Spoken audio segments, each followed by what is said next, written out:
Welcome दोस्तों, आप सभी लोगों का स्वागत है हमारे चैनल द एडवेंचर क्लासेस में। जैसा कि आप लोग को पता है कि जो लोग बच्चे यूपी पॉलिटेक्निक या फिर आईआरटी का तैयारी कर रहे थे, खास करके जो बच्चे यूपी पॉलिटेक्निक की तैयारी कर रहे थे उन उन लोगों को पता हो कि उनका एग्जामिनेशन जो 16 मार्च को होने वाला था, अब वो उसको टाल दिया गया है, पोस्टपोन कर दिया गया है। और वो मार्च उनका एग्जामिनेशन जो है का डेट अभी नहीं दिया गया है। और जो कि फॉर्म फिलअप करने का डेट ख़त्म हो चुका था, आपको 5 मार्च तक था, लास्ट डेट 4 मार्च तक। अब उस डेट को बढ़ा करके 10 मई कर दिया गया। फॉर्म को फिलअप करने का डेट 10 मई कर दिया गया, यानी कि अब 10 मई तक फॉर्म भरेंगे तो इसे फॉर्म को फिलअप करने का डेट जो है 10 मई फॉर्म फिलअप का। अब तो इनके बाद से 3 से 4 दिन आपको जो मिलेगा करेक्शन करने का मिल जाएगा। तो मान के लेकर लगभग 13 मई तक 2 या 3 दिन मिलता है करेक्शन करने का। तो 13 मई या 14 मई तक आपको फॉर्म का करेक्शन कर सकते हैं। उनके बाद जो है आपका एग्जामिनेशन जो होगा लगभग जून के फर्स्ट वीक, जून के 3rd वीक में एग्जामिनेशन होगा। जून के 3rd वीक में आपका जो एग्जामिनेशन होगा पॉलिटेक्निक का जून के 3rd वीक में होगा। और जो इनका एडमिट कार्ड जो है 1 हफ्ता पहले, यानी कि जून के 2nd वीक, जून के 3rd वीक या फिर 2nd वीक में होगा आपका। और उसके एग्जामिनेशन के 1 हफ्ता पहले आपका एडमिट कार्ड साइट द्वारा जारी कर दिया जाएगा। तो लगभग जो है जो बच्चे बोर्ड की तैयारी कर रहे थे तो उनका पेपर जो है 9 मार्च को ख़त्म हुआ। उसके 1 हफ्ते बाद तुरंत जो है 16 मार्च को पेपर था। तो लड़कों के मन में बहुत डर था कि इतना जल्दी कैसे कर पाएँ। तो उन लोगों के लिए अच्छी खबर है, क्योंकि तैयारी नहीं हो पाई थी, क्योंकि अचानक से बोर्ड ख़त्म होता है फिर तुरंत पेपर आता है, क्योंकि लोकसभा चुनाव था सामने। तो अब इतना कम समय में लगभग 15 लाख या 20 लाख लगभग आपके बच्चे यूपी पॉलिटेक्निक में फॉर्म पड़ता है। तो थोड़ा इतना 1 हफ्ता के अंदर जो है एग्जामिनेशन कराना, क्योंकि 5 तक फॉर्म भरा गया, फिर 16 मार्च पेपर का थोड़ा सा असंभव लग रहा था। तो इसलिए जो है पेपर को पोस्टपोन कर दिया गया है। तो इसमें बच्चों की तैयारी भी नहीं हो पाई थी, क्योंकि बोर्ड पेपर ही खत्म कम समय हुआ था। अब यहाँ पर जो है बच्चों को लगभग जो है 70 दिन से 90 दिन का जो है 70 से 80 दिन जो है इनको टाइम मिल गया है। जब टाइम मिल गया है तो अच्छे से उस टाइम का यूटिलाइज भी करना है, क्योंकि इसके साथ साथ में जो है एक आईआरटी इलाहाबाद, आईआरटी प्रयागराज, इसका भी इंट्रेंस एग्जामिनेशन का फॉर्म उसी समय में इसका भी पेपर है आईआरटी का। Institute of engineering and rural technology, क्या है? Institute of engineering and rural technology.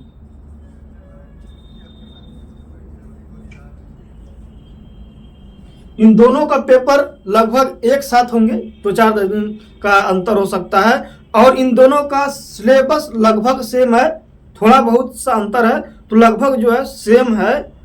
बस अंतर यह है कि थोड़ा सा इनका एग्जामिनेशन जो है टफ होता है। टफ होता इसलिए है क्योंकि ये जो है इसकी कोई ब्रांच नहीं है, और ये लगभग देखा जाए तो यूपी पॉलिटेक्निक से अच्छा कॉलेज माना जाता है, और रियल में है भी। क्यों है इसके पीछे का रीजन बता रहा हूँ, क्योंकि देखिए अगर आप जो है आईआरटी पॉलिटेक्निक के थ्रू किसी गवर्नमेंट कॉलेज में जाते हैं और उसके बाद से अगर आईआरटी इलाहाबाद में एडमिशन करते हैं, तो सर्टिफिकेट के मामले में देखेंगे कि 3 साल बाद जो आपको सर्टिफिकेट मिलेगा, उस सर्टिफिकेट से कोई खास प्रभाव गवर्नमेंट नौकरी के लिए नहीं पड़ेगा। अगर सर्टिफिकेट की बात करें,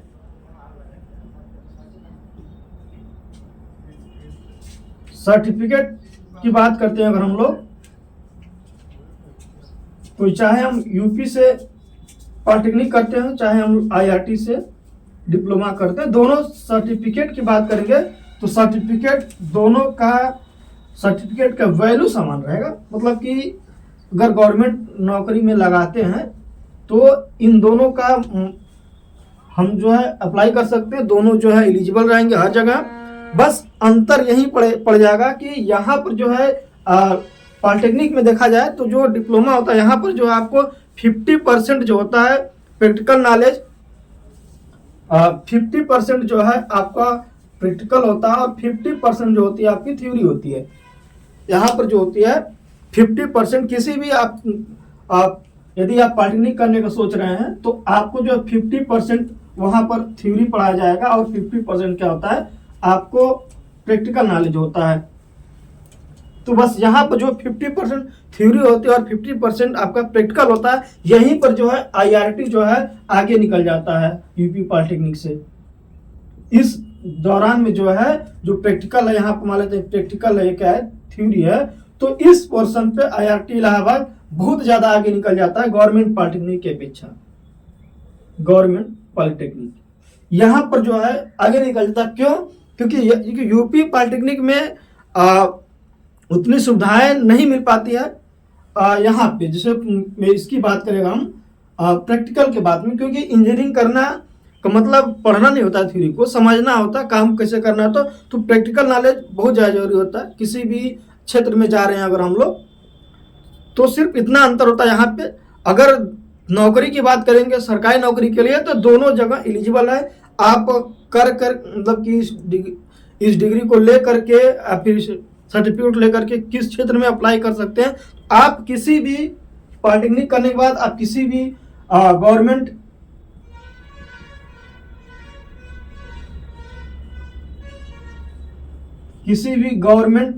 या पब्लिक सेक्टर यानी PSU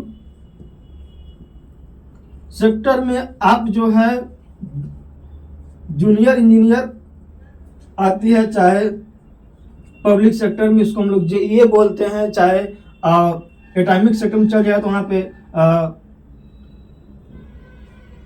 साइंटिफिक असिस्टेंट बोलते हैं, वहाँ क्या बोलते हैं हम लोग साइंटिफिक असिस्टेंट। तो तीनों का नाम जो है अलग अलग है, लेकिन काम जो है रियल में सबका वही होता है। तो गवर्नमेंट सेक्टर में जाते हैं तो आपको यहाँ पर जो है यूपी पॉलिटेक्निक का सर्टिफिकेट और डिप्लोमा का सर्टिफिकेट में वहाँ ज़्यादा अंतर नहीं आएगा, बशर्ते आपके अंतर आएगी तैयारी में।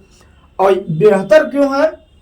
बेहतर इसलिए है पड़ जाता है IRT इलाहाबाद हमारे यहाँ पे, क्योंकि यहाँ पर जो प्रैक्टिकल नॉलेज ज़्यादा होता है और यही यूपी पॉलिटेक्निक में नहीं हो पाता है। और इनका इंट्रेंस एग्जामिनेशन थोड़ा सा कंपेरेटिवली कठिन होता है IRT इलाहाबाद का, क्योंकि यहाँ पर जो है इसकी कोई ब्रांच नहीं है और ये इसको जो है था एशिया महाद्वीप का नंबर 1 कॉलेज कहा जाता है कि IRT इलाहाबाद जो है एशिया महाद्वीप का नंबर 1 जो है पॉलिटेक्निक कॉलेज है। एशिया महाद्वीप का नंबर 1 जो है पॉलिटेक्निक कॉलेज कह सकते हैं इसको, ठीक। नंबर 1 जो है पॉलिटेक्निक कॉलेज है IRT इलाहाबाद, पूरे एशिया की बात करें, क्योंकि यहाँ पर जो है इसकी कोई ब्रांच नहीं है और सीटें थोड़ा सा कम है।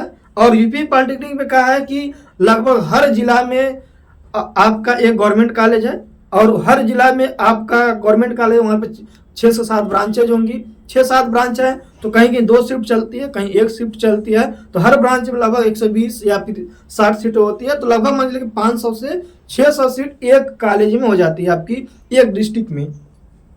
एक डिस्ट्रिक्ट में लगभग में एक कॉलेज की बात करें तो 700 से 800 सीटें जो होती एक डिस्ट्रिक्ट में हो जाती है। हमारे जो है कि कहीं कहीं किसी बड़े डिस्ट्रिक्ट में 2-2 हैं, 2-2 कॉलेज भी, कहीं कहाँ पर गर्ल्स कॉलेज भी हो जाते हैं। तो यहाँ पर अगर देखा जाए कुल मिला जुला करके गवर्नमेंट कॉलेज की सिर्फ बात कर लें, क्योंकि यहाँ पर आपकी कुछ 8-10 जो है एडेड कॉलेज भी हैं यूपी पॉलिटेक्निक में। तो यहाँ पर जो है लगभग अगर यहाँ से 85 जिला है, 85 से मल्टीप्लाई कर देंगे लगभग 30-35 हज़ार अभी 40 हज़ार जो है आपके गवर्नमेंट कॉलेज के लिए लगभग हम चलते हैं 40 हज़ार, 35 से 40 हज़ार के बीच में,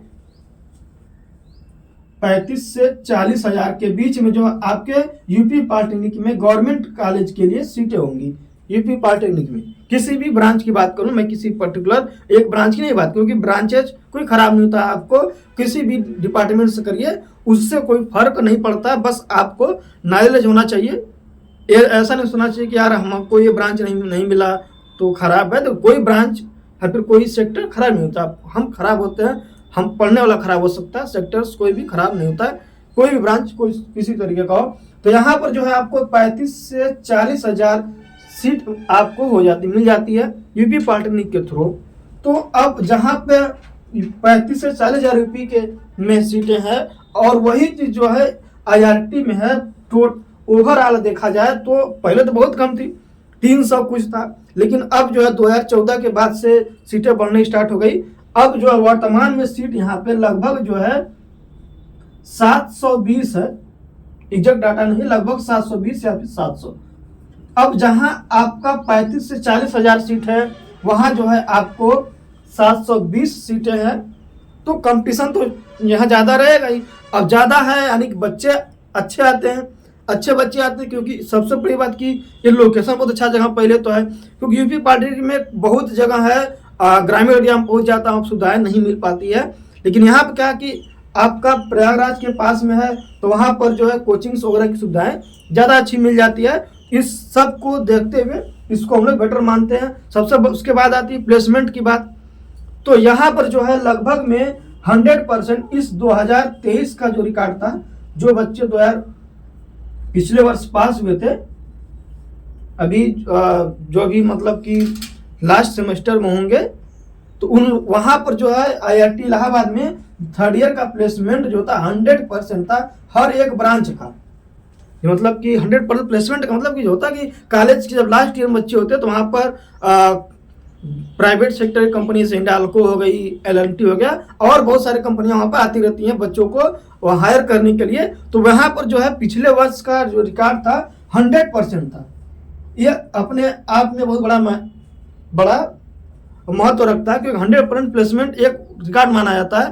तो इस वजह से आईआरटी बहुत ज़्यादा बेटर है पॉलिटेक्निक की अपेक्षा। तो दोनों खराब ही नहीं है, देखिए, हालांकि वो भी सही है क्योंकि वो भी आपके बराबर डिग्री दे रहा है। लेकिन यहाँ पर जब बात करते हैं कि भाई हमारा प्लेसमेंट हो गया अच्छा जगह, तो इस मामले में आईआरटी जो है बहुत बढ़िया है। और अगर सिलेबस की बात करें तो सिलेबस दोनों का लगभग सेम है। सिलेबस जो है दोनों का लगभग सेम है, ज़्यादा सिलेबस में कुछ अंतर नहीं है। आपके इंट्रेंस एग्जामिनेशन में, हाँ, वहाँ जाने के बाद सिलेबस में अंतर है, रूल्स में अंतर है वहाँ पे। क्योंकि यदि हम यूपी पॉलिटेक्निक में हैं तो यदि हम जो है आपको 5 या 6 सब्जेक्ट देना होता है एक सेमेस्टर में, तो यदि हम 3 विषय या 4 विषय में फेल हैं तो भी हम अगले सेमेस्टर में जा सकते हैं। यूपी पॉलिटेक्निक में अगर हम 4 सब्जेक्ट में फेल हैं, 4 में क्या है फेल हैं, 4 सब्जेक्ट में हम फेल हैं, तो भी हम अगले सेमेस्टर में जा सकते हैं। ठीक, हमको आगे चले जाएंगे लेकिन इसका बैक हम क्लियर कर लेंगे। और यहाँ एक बैक नहीं क्लियर होता तो फिर मान लेते हैं 4 में से कोई एक नहीं क्लियर हुआ तो फिर उसको अगले साल दे देंगे। लेकिन आईआरटी में क्या रूल है कि वहां पर यदि आप 3 सब्जेक्ट्स में फेल हो जाते हैं, 2 से ज्यादा, यदि आप 2 से ज्यादा एक ही सेमेस्टर में फेल होते हैं तो आपको अगले सेमेस्टर में प्रमोट नहीं किया जाएगा। अब आपको वहां पर फेल मान दिया जाएगा, भाई अब एक साल आप पीछे हो जाते हैं, तो इसलिए थोड़ा सा आप कठिन बन जाती है। और एक रूल यहाँ फंस जाता है कि यहाँ पर जैसे हो जाता है कि यदि आप मान लेते हैं कि एक सब्जेक्ट में आती बैक आपकी, ठीक, किसी एक सब्जेक्ट, बैक का मतलब फेल नहीं होता है कि मान लेते हैं 33 नंबर से किसी एक सब्जेक्ट में कम आता है तो आपको अगले सेमेस्टर में प्रमोट कर दिया जाता है। लेकिन जब मान लेते हैं कि यदि आपका 8 सेमेस्टर में आता है, 8 सेमेस्टर मतलब कि 1, 2, 1, 3, 5 में, 8 सेमेस्टर में आपका बैक आता है तो आपका अगले 8 सेमेस्टर में जब फर्स्ट सेमेस्टर बैक आपको थर्ड सेमेस्टर क्लियर करना पड़ेगा। तो थर्ड सेमेस्टर में आप क्लियर कर देते हैं तो ठीक है, एक सेमेस्टर एक बैक है, 2 बैक है। यदि मान लेते हैं एक ही बैक आया था लेकिन अगले सेमेस्टर में, मतलब नेक्स्ट सेमेस्टर में जो नेक्स्ट वाला 8 आएगा, उस सेमेस्टर में यदि आपसे बाई चांस ये बैक क्लियर नहीं हो पाता है, यानी पास नहीं हो पाते हैं, तो वहां पर जो है आपको 1 साल पूरा फेल कर दिया जाएगा। उसके बाद आपको प्रमोट नहीं किया जाएगा। कि इन्हीं सब की वजह से थोड़ा सा आईआरटी की डिग्री कठिन हो जाती है। और इस सबसे क्या होता है, थोड़ा सा कठिन बन जाता है, क्योंकि यहाँ पर आप 4 सब्जेक्ट पा रहे हैं में फेल हैं तो भी आपको आगे बढ़ा दिया जाएगा। लेकिन यहाँ पर यदि आप एक सब्जेक्ट में भी फेल हो गए अगर, तो आपको अगले सेमेस्टर में नहीं प्रमोट भेजा जाएगा, आपको फेल कर दिया जाएगा। उसके बाद होती है यदि आप जो है 3 साल की डिग्री अगर है, अगर 3 साल की डिग्री को 5 साल से ज़्यादा लेते हैं अगर, तो आपको एनएफटी लग जाएगी, not fit for any technical degree. तो उसके बाद आप किसी भी जगह से टेक्निकल डिग्री या फिर डिप्लोमा, पॉलिटेक्निक, आईटीआई आप नहीं कर सकते हैं। ये थोड़ा सा यहाँ का रूल अच्छा है, खराब भी है, अगर पढ़ने वाला अच्छी है, क्योंकि इन्हीं सब की वजह से बच्चे अच्छे जाते हैं और थोड़ा पढ़ते हैं। इन्हीं वजह से, पढ़ने की वजह से यहाँ का जो है प्लेसमेंट जो होता है लास्ट ईयर में 100%, 90% ऐसे चला जाता है। अगर पिछले वर्ष का रिकॉर्ड देखेंगे तो आपका 100% आपका प्लेसमेंट है। ये बहुत बड़ा अपने आप में एक अच्छा रिकॉर्ड है। और सिलेबस की बात करें तो सिलेबस इंट्रेंस एग्जामिनेशन का दोनों सेम है, सिलेबस सेम एकदम है, सिलेबस एकदम सेम है दोनों का, चाहे आईआरटी का दें चाहे आप पॉलिटेक्निक का दें। तो जो बच्चे आईआरटी भरे होंगे चाहे पॉलिटेक्निक भरे होंगे तो दोनों एक ही बैच में बैठ करके पढ़ सकते हैं, सिलेबस में ज़्यादा अंतर नहीं है। बात करेंगे क्वेश्चंस के बारे में तो यूपी पॉलिटेक्निक में जो है आपका 100 क्वेश्चंस है, और हर बार जो होता था कि ऑफलाइन पेपर होता था, लेकिन इस बार से जो है पेपर का पैटर्न थोड़ा सा चेंज कर दिया गया, पेपर को ऑनलाइन कर दिया गया। मतलब पेपर को आप सीबीटी टेस्ट हो गया, एक तरीके से कंप्यूटर बेस्ड टेस्ट। और आईआरटी का वो भी पहले ऑफलाइन था, लेकिन अभी यहाँ पर तो ऑफलाइन ही है यहाँ पे, ठीक। लेकिन यहाँ पर चेंज नहीं हुआ है और यहाँ पर चेंज कर दिया गया है।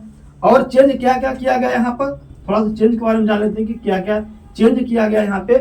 पहले तो ऑफलाइन से सीबीटी टेस्ट हो गया, कंप्यूटर पे आपका एग्जामिनेशन होगा, और 100 अंक थे और 100 क्वेश्चन थे। तो 100 क्वेश्चन में पेपर में छेड़छाड़ नहीं हुआ, सिलेबस में छेड़छाड़ नहीं किया गया। जो पेपर था सिलेबस था वही है।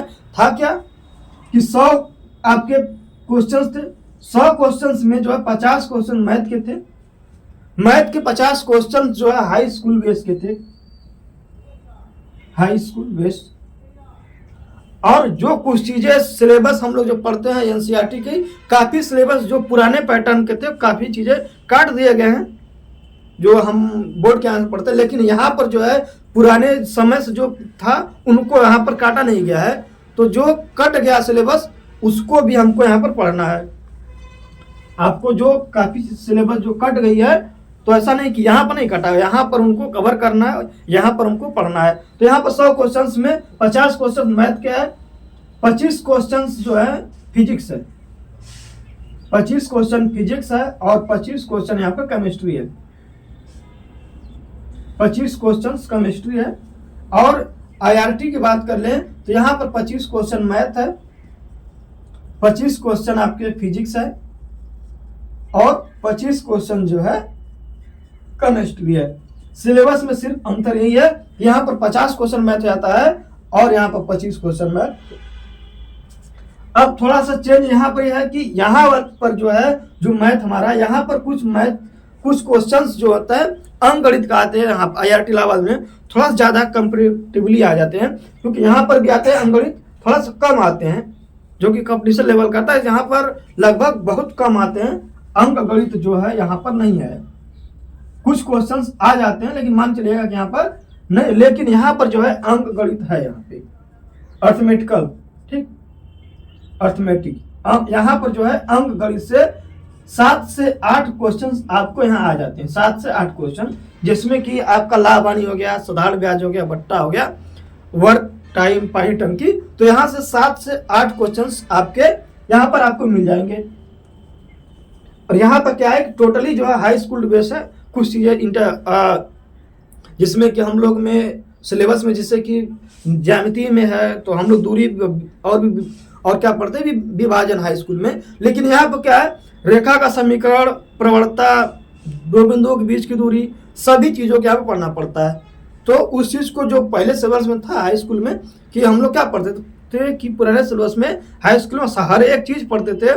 निशांक ज्यामिति में कि रेखा का समीकरण क्या है, जब दो बिंदु जाती है तीनों को प्रच्छेद करती है तो प्रवणता क्या है, उन सब चीजों को हम लोग छोड़ देते थे, मतलब पढ़ते थे पहले के सिलेबस में। लेकिन अब के सिलेबस में वो चीज नहीं है, अब सिर्फ जो है ज्यामिति में 2 चीजें है, दो बिंदुओं के बीच की दूरी और विभाजन, यही चीज पढ़ते हैं। तो लेकिन यहाँ पर क्या है, उन जिस चीज को सिलेबस में नहीं है वर्तमान के और जो पुराने में था उसको भी पढ़ना है। तो यानी कि यहाँ पर ज्यामिति में सब कुछ पढ़ना है।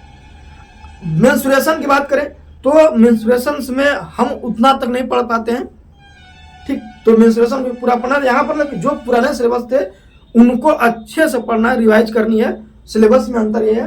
बाकी फिजिक्स में ज़्यादा अंतर नहीं है सिलेबस में, केमिस्ट्री में ज़्यादा अंतर नहीं है सिलेबस में, दोनों का लगभग सिलेबस समान है। थोड़ा सा पेपर लेवल पे अंतर जाता है और नंबर ऑफ सीट कम होने की वजह से यहाँ पर थोड़ा सा कंपटीशन ज़्यादा हो जाता है। जैसे यहाँ पर जो है आपका 50 क्वेश्चन है, क्योंकि इस बार तो मैथ्स मार्किंग नहीं है तो थोड़ा सा मेरिट जो है ज़्यादा जाएगी। लेकिन मैं अगर एक साल पिछले 2-4 साल की बात करूं तो यहाँ पर जो है लगभग जो है हम 40 से 200 नंबर, मतलब कि 45% से 50% के बीच में अगर जा रहे थे तो कहीं ना कहीं हमको गवर्नमेंट कॉलेज मिल जा रहा था 45 से 50% में सिर्फ, मतलब कि अगर लगभग मान चलते हैं 50%, तो यानी 400 अंक में से 200 अंक पाने पर भी हमको क्या होता गवर्नमेंट कॉलेज यहाँ पर मिल जाएगा 50% मार्क्स। 50% मार्क्स सिलेबस दोनों सेम है, कहीं ना कहीं ये पेपर थोड़ा टफ है, लेकिन यहाँ पर जो है 50% मार्क्स लाने पे हमको गवर्नमेंट कॉलेज यहाँ पर मिल जा रहा था। लेकिन यहाँ पर ऐसा नहीं है कि 50% में हमको गवर्नमेंट कॉलेज नहीं मिलेगा। यहाँ पर संभव नहीं है कि यहाँ पर 75 क्वेश्चन में 40 क्वेश्चन कर दे, चाहे 37 या 38 क्वेश्चन कर दे तो हमको मिल जाएगा कॉलेज। यहाँ इस बात कोई गारंटी नहीं यहाँ पर नहीं मिलने वाला है। यहाँ पर जो है 50% से काम नहीं चलने वाला है। बस यदि आप इसकी तैयारी करते हैं तो ये तो आपको बिना कहे आराम से निकल जाएगा, क्योंकि यहाँ पर 50% में आपका लगभग एवरेज मान चले सभी कैटेगरियों को मिला करके, तो 50% अगर एवरेज मान चलते हैं तो 50% में यदि यहाँ पर सिलेक्शन और कम में भी हो जाएगा। मैं तो 50 बहुत अधिकतम मान के चल रहा हूँ, क्योंकि 40 पे भी हो जाता है, मतलब कि 160 नंबर पर भी, तो 40% से 50% के बीच में यहाँ पर जो गवर्नमेंट कॉलेज आपको मिल जाता है। लेकिन यहाँ पर जो है 50% में नहीं मिलने वाला IRT में। यहाँ पर लगभग में 75 क्वेश्चन है अगर, तो लगभग 50 प्लस करना ही पड़ेगा, इससे नीचे तो कोई गुंजाइश नहीं है कि आपका हो जाए 50 से कम क्वेश्चंस में। तो अगर 50 क्वेश्चन देखा जाए 75 में 50%, तो लगभग जो है आपके 70 से 75% हो गए, लगभग 75 से 80%, 75 से 80 यानी 70 से 80 मान चलते हैं। तो यहाँ पर जो है आपको 70 से 80% जो है नंबर गेन करने पड़ेंगे सेम सिलेबस से। सिलेबस सेम टफ भी है, लेकिन यहाँ पर जो है 70 से 80% आपको नंबर गेन करने पड़ेंगे इस वाले एग्जामिनेशन IRT में। आपको यहाँ पर जो है 80% आपको नंबर गेन करने पड़ेंगे। यहाँ पर जो है 50% से 40% में आपका यहाँ पर काम चल जाएगा। ठीक, तो सिलेबस में ज़्यादा अंतर नहीं था, दोनों लोगों का सेम सिलेबस, और पेपर का डेट भी लगभग अब आसपास में ही हो जाएंगे। बस तो आप लोगों को समझ में आएगा कौन अच्छा है। हाँ, प्रैक्टिकल में बात कर रहे थे तो प्रैक्टिकल में देखिए जो पढ़ाया जाता है वहाँ पे, यहाँ पर यूपी पॉलिटेक्निक में थोड़ा सा प्रैक्टिकल का थोड़ा कम है। गवर्नमेंट कॉलेजों में है प्रैक्टिकल, लेकिन यहाँ पर थोड़ा सा प्रैक्टिकल की व्यवस्थाएं कम है यहाँ पे। हाँ, यहाँ पर तो प्रैक्टिकल जो बात कर रहे थे, तो यहाँ पर प्रैक्टिकल का सुविधा अच्छी है। यहाँ पर हमको प्रैक्टिकल नॉलेज हो जाता है और यहाँ पर थोड़ा सा कंफर्टेबली कम हो पाता है। ऐसा नहीं कि नहीं हो पाता, लेकिन तुलनात्मक अगर हम यहाँ पर जो है प्रैक्टिकल नॉलेज को अगर 80% गेन कर रहे हैं तो यहाँ पर हमको प्रैक्टिकल नॉलेज 40% गेन होगा, लगभग आधे का अंतर रहेगा। तो इसलिए थोड़ा सा बेटर है और ये अच्छा है। तो आप लोग चूज करना है, आप लोग तैयारी करना है। यदि आप इसके लिए तैयारी करेंगे ढंग से तो ये ऑटोमेटिकली निकल जाएगा। तो आपको तैयारी करना है अच्छे से। Thank you.